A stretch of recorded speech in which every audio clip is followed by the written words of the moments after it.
ಪ್ರವಾಸಿ ಬಂದು ವಿದ್ಯಾರ್ಥಿ ವಸತಿ ನಿಲಯದ ಮೇಲ್ಛಾವಣಿಯಲ್ಲಿ ಸಿಲುಕಿದ ಶ್ವಾನವೊಂದು ಕೆಳಗೆ ಇಳಿಯಲು ದಾರಿ ಇಲ್ಲದೆ ಕೂಗಾಟದ ಮೂಲಕ ಮೂಕ ಪ್ರಾಣಿಯು ಪರದಾಟ ನಡೆಸಿದ ಘಟನೆ ಗದಗ ಜಿಲ್ಲೆ ರೋಣ ಪಟ್ಟಣದ ಡಾಕ್ಟರ್ BR ಅಂಬೇಡ್ಕರ್ ಮೆಟ್ರಿಕ್ ನಂತರದ ಬಾಲಕರ ವಸತಿ ನಿಲಯದಲ್ಲಿ ನಡೆದಿದೆ.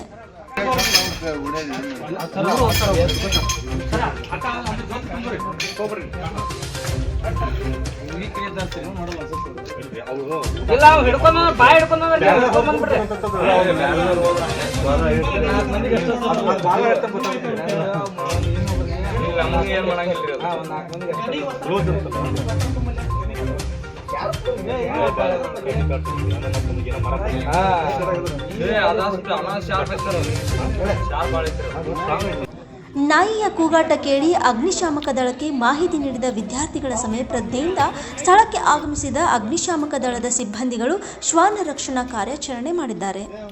ಏಣಿ ಹಾಗೂ ಹಗ್ಗದ ಸಹಾಯದಿಂದ ಶ್ವಾನ ರಕ್ಷಿಸಿದ ಅಗ್ನಿಶಾಮಕ ದಳದ ಸಿಬ್ಬಂದಿಗಳಿಗೆ ಸಾರ್ವಜನಿಕರು ಮೆಚ್ಚುಗೆ ವ್ಯಕ್ತಪಡಿಸಿದ್ದಾರೆ.